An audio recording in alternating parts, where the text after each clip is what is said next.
మీ కుటుంబంలో కూడా చాలామంది మీకు బంధువులు సినిమాలు వచ్చారు. అందులో ఇద్దరు ప్రముఖంగా మీ అబ్బాయి చరణ్ గారు కావచ్చు, మీ సోదరుడు పవన్ కళ్యాణ్ గారు కావచ్చు. వాళ్ళిద్దరిట్లో మీకు నచ్చిన సినిమా ఏముంటుంది? పవన్ కళ్యాణ్ సినిమాల్లో నాకు తొలి ప్రేమ ఒకటి చాలా ఇష్టం, బద్రీ ఇష్టం, అలాగే జల్సా అనే ఇంకో సినిమా, అత్తారింటికి దారేదైతే చాలా నేను చూశాను అది. అవి తను చేసినవి సినిమాలైనా అన్నీ కూడాను అద్భుతమైన సినిమాలే, ఒకటి రెండు తప్ప. అండ్ చరణ్ రెండో సినిమా మగధీర నభూత నా భవిష్యత్. మీరు అసెంబ్లీలో నాకు వచ్చి చెప్పారు, ఏది మొగధీర రిలీజ్ అయిన రోజు ఉన్నారు మీరు, జ్ఞాపకం ఉందో లేదో మీకు? కరెక్టే కదా, మీరు షేర్ చేశారు. చాలా బాగా నడుస్తుంది మా అబ్బాయిది, మంచి అదే టైంలో అదే టైం మీరు అసెంబ్లీలో కూడా చెప్పారు మాకు, మామూలుగా మాట్లాడుతున్నారు, మగధీర చాలా అద్భుతంగా వచ్చింది చిరంజీవి అని. మీరు ఎంత సంతోషపడిపోయారో. మీకు రాజకీయంగా మీ తదనంతరం లేదా మీతో పాటు మీ బంధుగణంలో కానీ మీ బంధువులో కానీ మీరు ఎంకరేజ్ చేసిన మీ శిష్య వర్గంలో కానీ ఎవరైనా ఉన్నారా? అంటే నేను మా కుటుంబం నుంచి ఎవరిని ప్రోత్సహించలేను. ఎవరన్నా ఇష్టం ఉంటే వాళ్ళు రావాలి ఫ్యూచర్లో, నేను ప్రోత్సహించలే ఎవరిని కూడా. నాకు పార్టీలో గ్రూప్ అంటూ లేదు, అందరూ పార్టీ కార్యకర్తలందరూ నా గ్రూపే, పార్టీయే నా జెండా. ఆ రకంగా నేను ఎవరిని వ్యక్తిగతంగా నా మనిషిని ప్రోత్సహించుకోవడము, లేకపోతే మా కుటుంబ సభ్యులను ప్రోత్సహించడం అనేటువంటిది, ఎవరైనా రాజకీయాలు అంటే వాళ్ళ స్వేచ్ఛ, మనం బలవంతంగా తీసుకొచ్చి నిలబెట్టారు అనేది నేను జనాలు కూడా అనుకోలేదు ఇప్పటివరకు. అయితే ఈ ఫ్యూచర్ ఏమైతే చెప్పలేను ఇప్పటికైతే. మీరు ఒక గ్రూపు, నా కార్యకర్తలు నా గ్రూప్ అని మీరు అంటే నాకు ఒక విజువల్, ఒక ఫోటోగ్రాఫ్ గుర్తుకొస్తుంది. మీరు వైట్ హౌస్ ముందు మీరు కొంతమంది కార్యకర్తలు అలా ఉన్నారు, కానీ వాళ్ళు నిశ్చితంగా చూస్తే నరేంద్ర మోడీ గారు ఉన్నారు ఆ టైం లోపల. మీకు అప్పటి నుంచి కూడా నరేంద్ర మోడీ గారితో సత్సంబంధాలు ఉండేవా? అద్వానీ గారు ప్రెసిడెంట్ ఉన్నప్పుడు 1994లో నేను అప్పుడు యూత్ వింగ్లో పనిచేస్తున్నాను. American council of young political leaders, అది యుఎస్ గవర్నమెంట్ ఏజెన్సీ. వాళ్ళు ఏం చేసేవాళ్ళంటే కొన్ని ముఖ్యమైనటువంటి దేశాల నుంచి అప్పుడప్పుడు యూత్ డెలిగేషన్, పొలిటికల్ పార్టీకి సంబంధించినటువంటి యూత్ డెలిగేషన్, యంగ్ లీడర్స్ అంటారు, యంగ్ లీడర్స్ని పిలిచి మా దేశం ఏ రకంగా అభివృద్ధి చెందుతుందో మీరందరూ చూసి మీరు మీ దేశాల్లో మాకు దేశం గురించి ప్రచారం చేయాలి, వాళ్ళ కాన్సెప్ట్ అది. అద్వానీ గారు ముగ్గురిని సెలెక్ట్ చేశారు. నన్ను సెలెక్ట్ చేసి నన్ను హైదరాబాద్ నుంచి, తెలంగాణ ఉమ్మడి రాష్ట్రం ఆంధ్రప్రదేశ్ నుంచి, కర్ణాటక నుంచి అనంత్ కుమార్ అని చనిపోయారు, మినిస్టర్ ఉండేవాడు, సివిల్ ఏవియేషన్ మినిస్టర్ ఉండేవాడు, కల్చర్ మినిస్టర్, ఆయన చనిపోయారు మధ్యలోనే. అక్కడ గుజరాత్లో ఆర్గనీ పార్టీకి సెక్రటరీ ఉండేవాడు నరేంద్ర మోడీ గారు, అప్పుడు మినిస్టర్ కాదు ఇంకా మా ముగ్గురిని సెలెక్ట్ చేసి ఢిల్లీకి పిలిచాడు. పిలిచి ఇట్లా మీరు పార్టీ తరఫున పోవాలి అని చెప్పి, నన్ను కూడా నువ్వు పోవాలన్నప్పుడు నాకు పాస్పోర్ట్ లేదు, నాకు చాలా చిన్న ఏజీ, ఫ్లైట్లో మొదటిసారి పోయినా నేను, తొందర రమ్మంటే మా పార్టీ ఫ్లైట్ టికెట్ ఇస్తే పోయాను. మాట్లాడినాక వారు చెప్పారు మీరు ముగ్గు అని కూర్చున్నాక ఇంటి ముందోటి కటింగ్ షాప్ ఉంది, నరేంద్ర మోడీ గారి గడ్డ ఉంది, నాకు గడ్డ ఉంది, చిన్నోని, మీరు దగ్గర క్లీన్ షేవ్ చేసుకురా అన్నాడు. నరేంద్ర మోడీ ఇంటి మా అమ్మ పోయిన క్లీన్ నాకు చూపించాలన్నాడు, మళ్ళీ వచ్చి మళ్ళీ పోయి క్లీన్ షేవింగ్ చేసుకొని నరేంద్ర మోడీ గారు మేము ఇద్దరం, ఎందుకనంటే అయినా మీరు పార్టీ రిప్రజెంట్ చేయడం లేదు, మీరు ఇండియాని రిప్రజెంట్ చేస్తున్నారు, టైంకు రావాలా, టైం పోవాలని చెప్పి మమ్మల్ని పంపించిన తర్వాత నరేంద్ర మోడీ గారు, మీరు చూడండి ఆ ఫోటోలో ఆయన సంఖ్య బ్యాగ్ ఉంటుంది, ఆ బ్యాగులో పుస్తకము పెన్ ఉంటుంది. మేము రాజులాగా పుస్తకం లేదు, పెన్ లేదు, మేము పోతుంటే అందులో భాగంగానే వైట్ హౌస్ లోపల రాణించేవాళ్ళు, చాలా దూరంకి వెళ్ళి, కానీ చూపించేవాళ్ళు బయట ఉండే కొంత అమెరికా, ఇది వైట్ హౌస్ అక్కడ కనిపిస్తుంది, అందులో అది ప్రెసిడెంట్ రూము, ఇక్కడ కనిపిస్తుంది కిచెను, ఇది కాన్ఫరెన్స్ హాలు, బయట నుంచి అందరు చెప్పేటప్పుడు చాలామంది ఉండేవాళ్ళు, గైడర్స్, టూరిస్ట్ గైడ్స్ ఉంటారు కదా, వాళ్ళు చాలామంది అక్కడ పోతే చెప్పేవాళ్ళు. ఆ రకంగా అక్కడ దిగినటువంటి ఫోటో అది. ఎందుకు రిలీజ్ చేశానంటే ప్రధానమంత్రి గారు అయిన తర్వాత నాకు ఫోన్ చేశాడు, కిషన్ ఏమన్నా మీ దగ్గర ఫోటోలు ఉన్నాయా? ఆయన దగ్గర లేవు పాపం. ఓకే, నాకు ఫోన్ చేశాడు.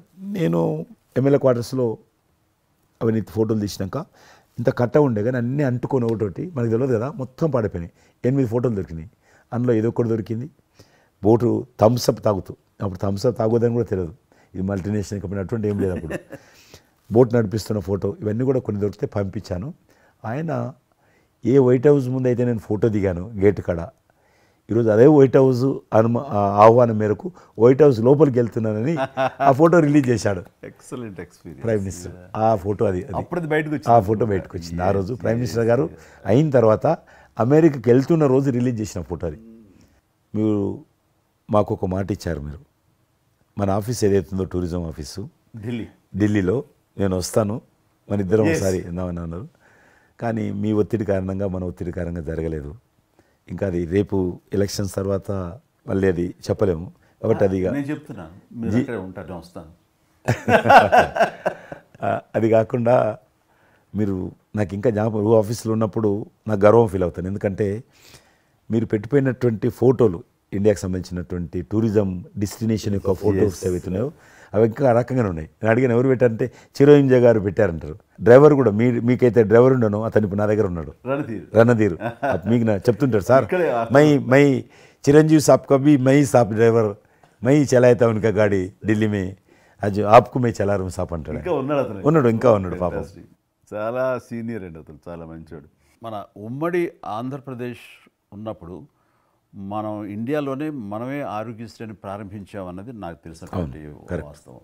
ఆ తర్వాత మిగతా రాష్ట్రాలు కూడా వ్యాపించింది అనేది చాలా ఇది. అలాంటి ఆరోగ్యశ్రీకి కిషన్ రెడ్డి గారే ఆద్యులు, అంకురార్పణ చేసిన వాడు అని బయట బాగా వినికిడి ఉంది. ఆ తర్వాత ప్రభుత్వాలు పికప్ చేసాయి. అది ఎందుకు, ఎలాగా, అది మీరు ఎట్లా ఇనిషియేట్ చేశారు ఆరోగ్యశ్రీ అనేది? 2004 నేను ఎమ్మెల్యే అయినప్పుడు పేరున్న మందకృష్ణ మాదిక్ గారు, ఆయన వాళ్ళకి సంబంధించినటువంటి ఎస్సీ వర్గీకరణ మీద పోరాటం చేస్తూనే సామాజిక సమస్యల మీద కూడా పోరాటం చేసేవారు. దివ్యాంగులకు పెన్షన్ పెంచాలని ఆయన తిరుగుతున్నప్పుడు ఈ అనేక జిల్లాలలో గుండె జబ్బులు ఉన్నటువంటి పిల్లలు జన్మించేవాళ్ళు. వాళ్ళకు ఆ రోజు ఒక ఆపరేషన్ చేయాలంటే 10 లక్షలు, 12 లక్షలు, 13 లక్షలు అయ్యేది. పేదవాళ్ళకి అది అవకాశం ఉండేది కాదు. చాలామంది చనిపోయేవాళ్ళు కూడా. అప్పుడు రాజశేఖర రెడ్డి గారు ముఖ్యమంత్రిగా ఉన్నారు. మేము ట్యాంక్ బండ్ కింద అంబేద్కర్ భవన్ ఉంది, అక్కడ మీటింగ్ పెట్టుకున్నాము. ఒక 3000 మంది పసిపిల్లలు వాళ్ళ తల్లిదండ్రులు వచ్చారు. మీటింగ్ అయినాక ఆ మీటింగ్లోనే ఒక అబ్బాయి చనిపోయాడు. ఇప్పుడు ఏం చేయాలి ప్రాబ్లం? సేమ్ అబ్బాయి అంతే వచ్చాడు, చిన్న పసిబాబు అందే వచ్చాడు, అబ్బాయి చనిపోయాడు. మేము ఏం చేసినాం, నేను మందకృష్ణ గారు కలిసి, నేను కూడా ఉద్యమానికి వెళ్ళాను. ఆ అబ్బాయి డెడ్ బాడీ పట్టుకొని అంబేద్కర్ ట్యాంక్ బండ్ నుంచి అంబేద్కర్ విగ్రహం దగ్గరకు వచ్చాం. మాతో పాటు ఆ పసిపిల్లలందరినీ తీసుకొచ్చాం, 3000 మంది పసిపిల్లలు. అంబేద్కర్ ట్యాంక్ బండ్ దగ్గర అంబేద్కర్ విగ్రహం మొత్తం ఆ పిల్లలు వాళ్ళ తల్లిదండ్రులు కూర్చున్నాం, డెడ్ బాడీ పెట్టుకొని కూర్చున్నాం. ఎట్టి పరిస్థితుల్లో రాష్ట్ర ప్రభుత్వము వీళ్ళందరికీ కూడా ఉచితంగా చిన్నపిల్లలందరూ కూడా ఆపరేషన్ చేయించాలి, ప్రైవేట్ హాస్పిటల్లో కానీ ఎక్కడైనా వాళ్ళ ఇష్టం చేయించాలి, వీళ్ళ ప్రాణాలు కాపాడాలని డిమాండ్ తోటి కూర్చున్నాం. 11 గంటలకు కూర్చున్న తర్వాత రాజశేఖర రెడ్డి గారు దురదృష్టం ఆ రోజు ఢిల్లీకి వెళ్ళిపోయాడు, ఢిల్లీలో ఉన్నాడు. బట్ ఢిల్లీ నుంచే ఫోన్లో మాట్లాడాను నేను. మాట్లాడి నేను తర్వాత ఆలోచిస్తాం, మీరు అట్లా చేయొద్దు, ఎందుకంటే మమ్మల్ని లాఠీ చేయడానికి వీలేదు, పసిపిల్లలు, గుండె జబ్బులు ఉన్న పిల్లలు, మమ్మల్ని నెట్టేయడానికి వీలేదు పోలీసులో కూడా విచిత్రమైన పరిస్థితి, ఆందోళన, ఉద్యమం చేస్తున్నాం మేము, చాలా డెడ్ బాడీ పెట్టుకొని ఉన్నాం, ఏం చేయాలో పోలీసులకు తోచది. ముఖ్యమంత్రి గారు అన్నప్పుడు రాజశేఖర్ గారు మా మెడ మీద కత్తి పెట్టి మీరు ఈ రకంగా దబాయిస్తున్నారు, ఏమని అనుకోండి సార్, మీరు కృష్ణ గారు చాలా గట్టిగా ఉన్నారు, ఏమని అనుకోండి, మీరు ఎట్టి పరిస్థితుల్లో ఇది చేయాలని చెప్పి మేమిద్దరం కదలాలి.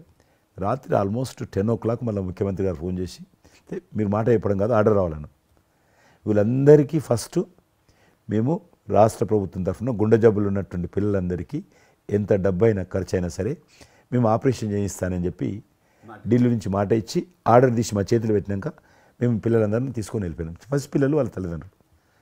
ఆ తర్వాత మళ్ళీ ముఖ్యమంత్రి గారు వచ్చిన తర్వాత మళ్ళీ మీటింగ్ పిలిచాడు మమ్మల్ని. పిలిచి ఈ రకంగా చేయడం తప్పు, మీరు నన్ను బెదిరించారు, బ్లాక్మెయిల్ చేశారు, ఆర్డర్ చేశారు, ఏమని అనుకోసారి మేము ప్రజల పిల్లల ప్రాణాలు కాపాడడం కోసం చేసాం తప్ప మీకు వ్యతిరేకంగా కాదు, ఇంకొకరు కాదు. అందులో బాబు చనిపోయాడు. తర్వాత ముఖ్యమంత్రి ఆలోచన చేసి డాక్టర్లను పిలిచి ఎట్లా చేద్దాము, అప్పుడు సర్వే చేయించాడు. వాళ్ళు గ్రామ పంచాయతీలో సర్వే చేస్తే 2 లక్షల మంది పిల్లలు ఉన్నారు ఒక్క ఆంధ్రప్రదేశ్లోనే. ఉభయ రాష్ట్రాల్లో గుండెకు జబ్బు హోల్ ఉండి పుట్టినటువంటి వాళ్ళు 2 లక్షల మంది పిల్లలు ఉన్నారు.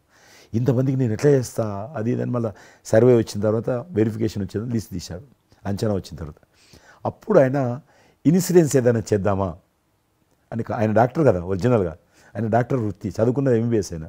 ఆయనకి ఈ విషయం బాగా తెలుసు కాబట్టి ఏం చేద్దామని ఆలోచన చేసి అప్పుడు ఇన్సూరెన్స్ పథకం ఆ పిల్లల కారణంగా, గుండె జబ్బులు ఉన్నటువంటి పిల్లల కారణంగా ఆ 2 లక్షల మందికి పిల్లలు ఇన్సూరెన్స్ చేయాలన్న వచ్చినటువంటి ఆలోచనే ఈ ఆరోగ్యశ్రీ పథకం చేశారు. ఏమని అనుకోసారి మీ ప్రజల పిల్లల ప్రాణాలు కాపాడడం కోసం చేశాను తప్ప మీకు వ్యతిరేకంగా కాదు, ఇంకొకరు కాదు. అందులో బాబు చనిపోయాడు. తర్వాత ముఖ్యమంత్రి ఆలోచన చేసి డాక్టర్లను పిలిచి ఎట్లా చేద్దాము, అప్పుడు సర్వే చేయించాడు. వాళ్ళు గ్రామ పంచాయతీలో సర్వే చేస్తే 2 లక్షల మంది పిల్లలు ఉన్నారు ఒక్క ఆంధ్రప్రదేశ్లోనే. ఉభయ రాష్ట్రాల్లో గుండెకు జబ్బు హోల్ ఉండి పుట్టినటువంటి వాళ్ళు 2 లక్షల మంది పిల్లలు ఉన్నారు. ఇంతమందికి నేను ఎట్లా చేస్తా అది ఇదని మళ్ళీ సర్వే వచ్చిన తర్వాత వెరిఫికేషన్ వచ్చిన లిస్ట్ తీశాడు, అంచనా వచ్చిన తర్వాత అప్పుడు ఆయన ఇన్సూరెన్స్ ఏదైనా చేద్దామా అని. ఆయన డాక్టర్ కదా ఒరిజినల్గా, ఆయన డాక్టర్ వృత్తి, చదువుకున్నది ఎంబీబీఎస్ అయినా. ఆయనకి ఈ విషయం బాగా తెలుసు కాబట్టి ఏం చేద్దామని ఆలోచన చేసి అప్పుడు ఇన్సూరెన్స్ పథకం ఆ పిల్లల కారణంగా, గుండె జబ్బులు ఉన్నటువంటి పిల్లల కారణంగా ఆ 2 లక్షల మందికి పిల్లలు ఇన్సూరెన్స్ చేయాలన్న వచ్చినటువంటి ఆలోచనే ఈ ఆరోగ్యశ్రీ పథకం.